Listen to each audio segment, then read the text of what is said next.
Look what I got. Okay, so a couple of quick things to know. First of all, don't judge me on the mess here. Everything is currently going back into the buggy, hopefully tomorrow. Okay, I realize the garage is still messy, no judgment. Now, this is version 4.0 of the clutch. This is a genuine Japanese exidy clutch basket. And I'll explain that to you here in a moment. Of course, you guys know these are our custom flywheels. Nobody in the world has these except for me. We make these through a factory that makes a lot of performance clutches. This is a new disc. I think I told you guys I dropped this, and unfortunately on the corner of the other one that I dropped had a little bit of a bend in the marsal there, and I think that's what was causing some additional drag. So it's basically the same setup that we had previously. It's got new friction material, so new ceramic material here and here. Actually, the whole thing is new. Now, digging into the basket, this is really the one that's tricky to get done properly when we're adding the two springs. Now, the reason why the diaphragm springs are being used from Southeast Clutch is because they have higher clamping force than the Japanese exidy clutches. Even though the Japanese clutches should technically be higher quality and more quality control, for some reason, for whatever reason, the diaphragm springs in the Chinese knockoff are stronger. So if you guys are having issues with clutch slippage and you want a little bit more power but you don't want to go to a full custom clutch, your best bet would be to purchase a clutch through Southeast. I think it's just called Southeast Clutch. For you performance guys that are doing something similar to what I'm doing, you may have to get a little more creative. So we are going to test it. This is kind of an extreme setup that I've got going. You guys know that I need that extreme setup. Now that I've got this guy back together, we are going to test it because I don't want to put it in the buggy just to find out there's a problem.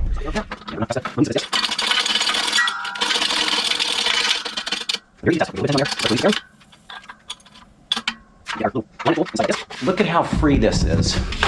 That release is so clean, I can actually lift the disc up. Hear that? The disc can actually flop around up and down in there. So that is a clean release.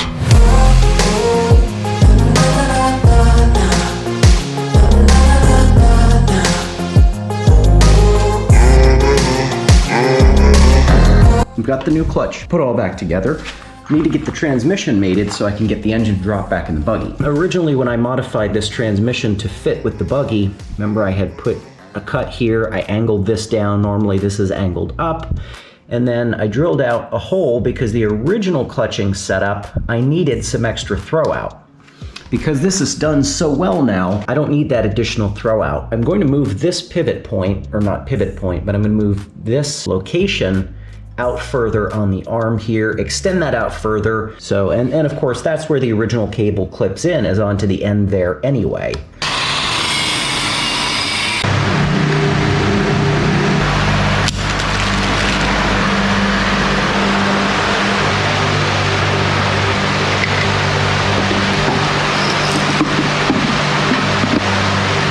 This time should be the last time the engine is going in and out. If I have to take this engine out again, I'm probably just gonna run full speed head first into one of these concrete sidewalls. As you can see, everything has been put back together. We have all our engine mounts into place, new engine mount, old engine mount, oil lines in place, oil cooler in place, oil filter in place, fresh oil in place. Axles are now the best they've ever been. Heavy duty limiting straps, these are direct from More Parts Source. They were the only ones I could find that had these extra thick straps in the exact length that I needed them. So now that these double thick straps are on here, we should be done with the issues of blowing up the axles. The new turbo blanket for this GTX 2860 is now in place. Big brake kit off of Maverick Can-Am X3 Turbo. Things that are changed, we've got these new rubber mounts on the fuel cell to keep vibration out of the tank. Got a new sending unit, which has never been done before on this buggy.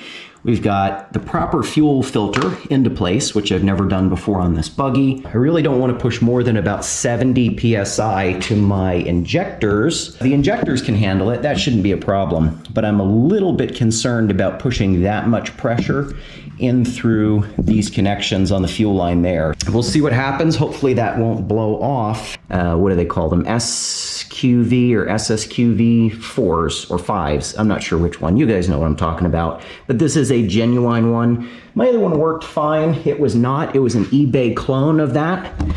New charge pipe, new throttle body, new intake, different type of gear oil that I'm running in here to help smooth out the shifts.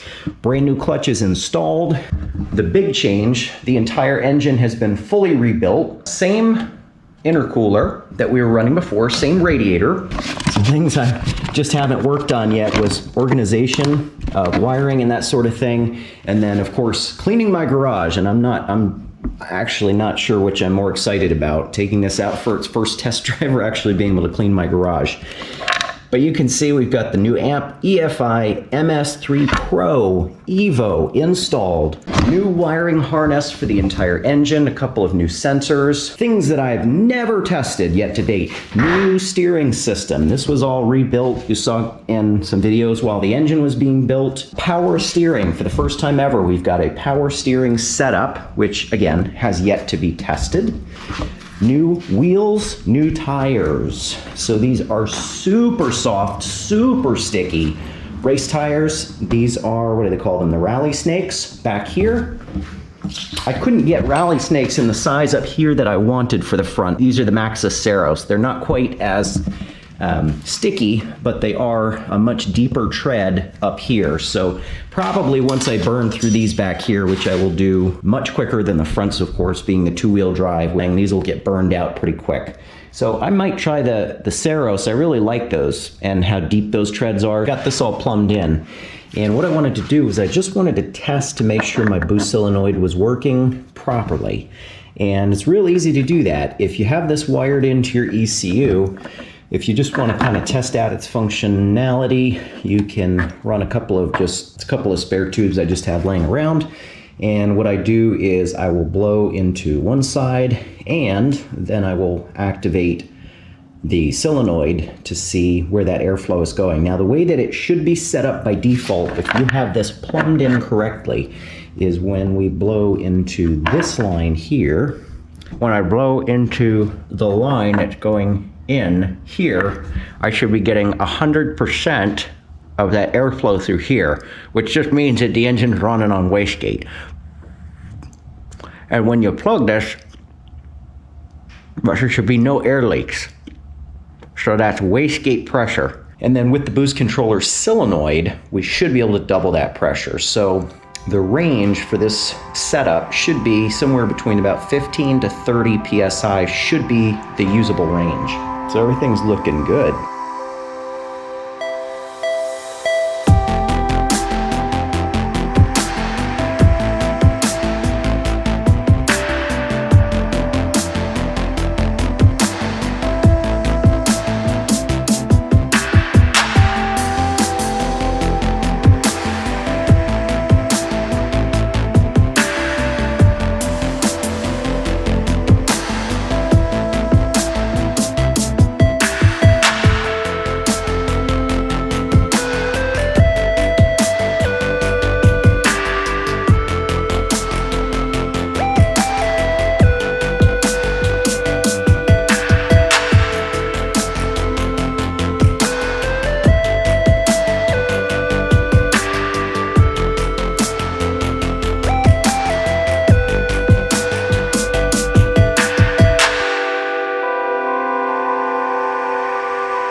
All right, garage is looking, well, better. Clearly I'm far from done over here. I've got to organize all that stuff and throw out things that I don't need. I've got piles of junk back there that just have to be organized, but at least there's a walking path now. But for all intents and purposes, for as far as the Durham Town trip's concerned, we're all systems go. Brakes are working, turbo's working, turbo's spooling, Intake temperatures are good. Fueling looks good. There's really, I don't know if there's anything much more than that I could possibly ask for having like a brand new setup and a whole new engine. I'm still breaking the engine in. I've been moderately abusive so far. I probably shouldn't be running the high boost pressures like the 14. I probably shouldn't be running any boost pressure. I probably just should have. That's where we're at. Everything, it looks like it's working beautifully. And I just need to get this new flat shifter in, because when I can flat shift and I can launch, actually have launch control and flat shift, this thing is going to be next level.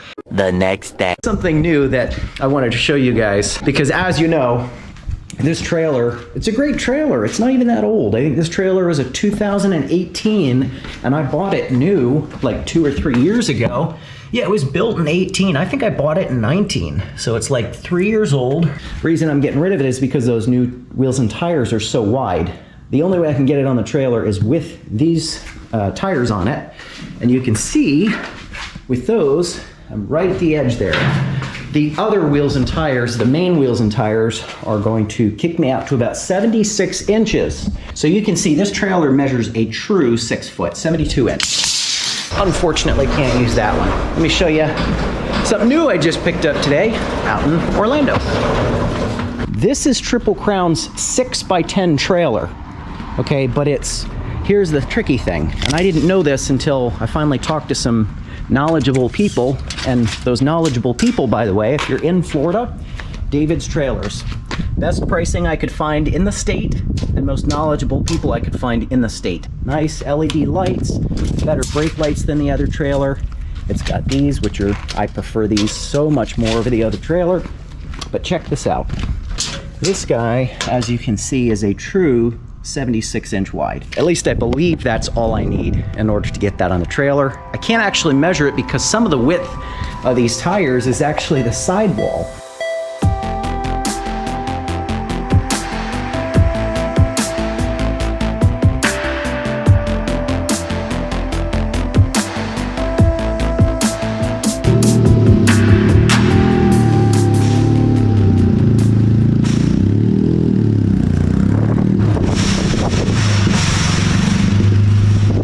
I didn't want to go to a 7 foot wide because of the additional width of the entire trailer. This one is about 3 inches wider than that one, and I'm talking about the widest point of the trailer itself.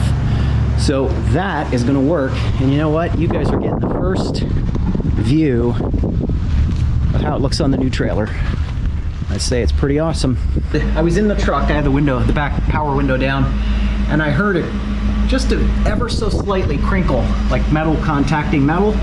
Came out and looked, and it was just the tip of that. Just touched, and then, yeah. That's one thing I did not consider at all, was, is this trailer going to be higher than the other trailer? And it looks like it definitely is. So I may have to move that light bar just for a little bit more peace of mind, but I got it that far and I haven't torn the door off yet, so we'll keep going.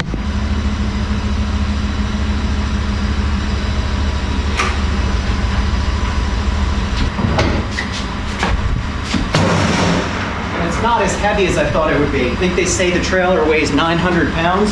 So you're probably wondering which is heavier, the buggy or the trailer. And you're gonna have to keep wondering, because I'm not gonna tell you guys exactly what the buggy weighs. Not yet. Anyway, let me get a few races in with some people that think they're really hot stuff, and then eventually I'll reveal the true weight and maybe the true horsepower. We'll see. While she's warming up, we're gonna do, well, I can't really do much in the way of tuning yet, but I'll get it ready to go. But man, she sounds good, doesn't she? I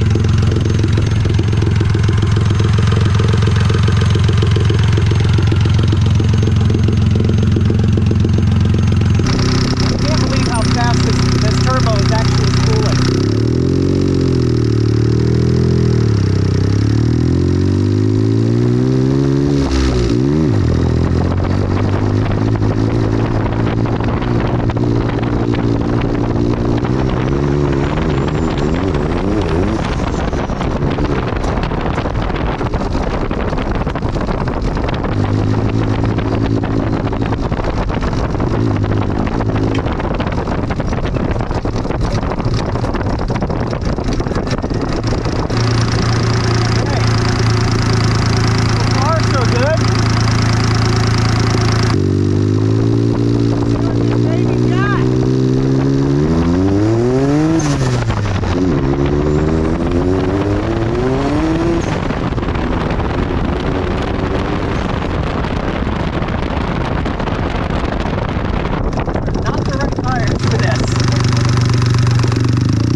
I don't know if it's because of the little bit of rain or what. It's very hard to tune.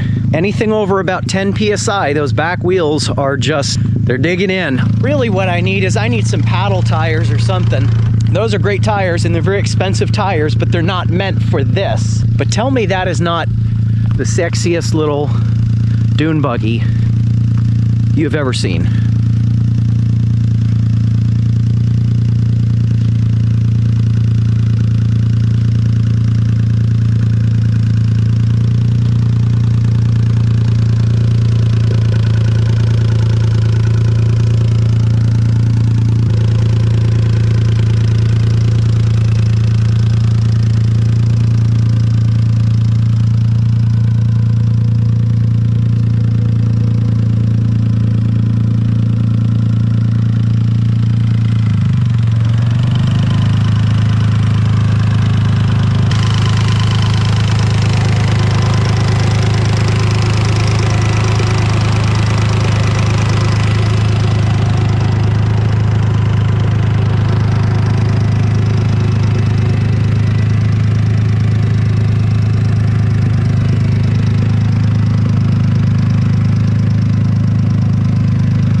So the 30 PSI that I was planning on running, yeah, I don't know about all that. I don't know. This may be the only time in my life I actually really genuinely for the first time have overdone a project on power. I don't even know what to say about it other than it's just absolutely insane. Only got light enough for another